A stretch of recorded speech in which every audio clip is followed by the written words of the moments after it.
What's up, Fire Family? It's Kiahonfire, and welcome back to Conan Exiles Siptah. Today we'll be having a look at the new map and look into all the details that they don't really tell you. So I'm here to fill you in on all the details so you know what there is to do on the new map, what to avoid, what to go for. All of that is going to be included in this video.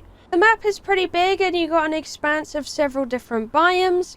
What we're going to label here, if I do it really quick here, you have two different areas. We have the storm area and we also have the wing area.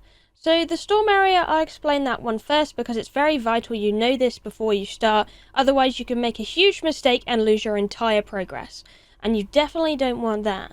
So the storm area is an event that happens called the Maelstrom, and pretty much what will happen is this massive storm will come along and spawn lots of creatures in this area that can vary on the size of your base. You can get more intense creatures the bigger your base is, and of course they will drop more loot doing that as well. Now it's also very catered to the PvP side as well, because there's lots of Leyshrines there, and there is a mechanic called the Surge that I will explain later on. But basically you're fighting to compete for the best kind of Surge with these. So it's Storm and PvP related, very much in the middle. Now, the outer wings, it's more of where you build your base. It's safe. You have your unnamed city in there, the equivalent of it, in both sides of the wing. So you have one on the right and one on the left. Then you have a couple of islands that are nice as well. But pretty much these are the safe zones. You can still do PvP combat in there, or just live your life PvE style in there. But it is safe, unlike the middle. The middle is definitely not safe. There's also another thing that happens on this map which is pretty crazy. It's these things, electric balls. They can go all the way around the map. They're absolutely everywhere. But pretty much what these are is at the bottom they will spawn thralls, which you can now go ahead and tame. There's a random amount of different types of thralls. You've got crafters, you've got fighters, and you've got a bearer and a dancer there. So lots of random different ones. And it's all around the map. In certain areas they spawn massive balls. You can see it with the lights coming out. They're absolutely everywhere. You can see over there, you can see a few in the distance. Yeah, pretty much keep an eye out for these because this is your chance to tame thralls. On this actual map there's not actually really any thrall camps currently that I've really seen. Only the vendors up the top that don't really seem to attack. So I don't think you could probably knock them out. But those are your chances to get thralls. This map is going to be mostly pet orientated at the start, so you'll have to tame pets instead of thralls, because the thralls will be rare in source unless they come from these electric towers. And that brings us on to our next really important point to know about this map, the Leyshrines. Now the Leyshrines are a very difficult endgame kind of mechanic where you need to work together or work against each other, either one, because whoever gets the ball at the end will get the best items, the best loot, the best thralls, you name it. They will get that if they beat you to it. Pretty much what these are is you're competing against other players. You have 6 of them on the map, and each of them have different spawners on them, so you can get different things from them. So far I figured out you have a Mitran religion on the top left. In the top middle you have Lemurians, Takedo kind of things coming after you. In the bottom left, you have Ymir, Forgotten Tribe people coming for you. On the top right, you have follows a set, baby rhinos apparently as well. And then on the middle right, you have Shade Blooms, Jewelsag kind of thing, Pet Eggs, theme. And then on the bottom right, you have Dafari, Yogg kind of theme there as well. So depending on what Leyshrine is taken, is depending on what kind of surge you're going to get.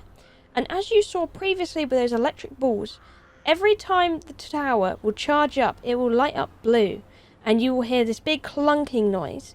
Now this happens periodically throughout, because it happens mostly after the storm. This event will happen, and that's when you need to prepare a tower by donating Eldorium to it, which is going to use anchors to bring a really big surge ball towards you. So the big ball you saw previously, you want basically to power the tower to bring in a massive surge ball, which will give you better loot. Now with these things you have to fuel them with essence. Now the essence can come in like lesser, greater, and unstable. The greater of course being the best one, which you obtain in the Maelstrom from defeating bosses in there. The unstable and the normal is also in the storm. You farm out the creatures there, you get the essence to charge the tower, and then you use the tower to bring in good thralls, really good thralls may I say, or good items and loot. So it's basically a farming mechanic, purge style. That's what it is. Of course, I'll do a video more in detail on that. Please keep an eye on the channel. Subscribe if you like, because I will go very into detail in it, so you will know all the ins and outs. Now, this actually brings us upon the vaults. Now, the vaults are very important in this map because you will want to farm them. Now, there are loads of them, and it's pretty crazy how many they've stuffed in them. They're kind of like the equivalent to your dungeons. However, there is 14 individual vaults on the entire map. There is tons. They provide something unique per one, but you get the idea. Is pretty much what you're supposed to do is go through them, and they are your source of Eldarium, which is what you need to power the Leyshrines and get it ready for the Surge Ball. So you will need to farm these. These vary in between the levels of 20 and 60, so some vaults are harder than others, so you do need to be aware of that, because some of the vaults are absolutely brutal in strength, where others are not so bad because you have things like goblins in them and you can just go through them quite peacefully. The vaults include things like puzzles, levers to pull, secrets, loads of chests that are hidden, even some skeleton key chests as well are in these vaults. But the idea is you go through the puzzle, and at the end you have to defeat a boss, a 3-skull boss, to get into the loot room, where you're going to get a massive loot chest, which is going to give you something called a sigil, which is going to really help you towards farming in the Maelstrom, because it's going to give you a little bit more strength. Now, an important thing to note with these vaults, as of current, you can only go in them once per storm. So you need to go in them, wait, then you come out, and then you have to wait for a Maelstrom to come across and sweep the progress, and then you're allowed to go in again. So once per storm is how you're going to rate it. Storms come quite regularly. I think it's probably on the hour, 45 minutes kind of thing. You get a storm popping up, but you'll see when you come out into the polished game. Pretty much just wait for the storm and you can farm that dungeon again and again and again. So like if you were to leave the dungeon, you can't go straight back in again. You have to wait for the storm and then you can go back in, because that will reset the progress. So I hope that makes it pretty clear to you guys. Here on the map in the background, you're going to see all these symbols. They look very similar, but there should be 14 of them. If you'd like to go and visit these vaults, then have a look at the symbols on this map. I will be covering them as well, fully in detail, so you know what to do on them. And of course, I wanted to talk about the Camper Castaways, your equivalent to kind of Set City, I suppose, on the other map. You can come here immediately. You see these camels here. You got traders now that they're loaded in. Immediately, they're going to try and give you camel cuffs to trade. So I have cloaking off right now, so they can full on attack me if they wanted to.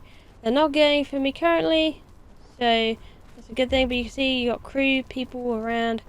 You can then go into their little village area and check out what they have. There's a lot of different vendors. It's very cool. Lots of people around, mostly crew fighters up here. You might want to tame them. I don't know if you can at the time. I say if you can because I'm in the beta version right now, giving you a heads up. Or, you know, giving you a massive heads up on what to do. So here we go. We go down into this place. You're going to see all of these people standing up. Vendors.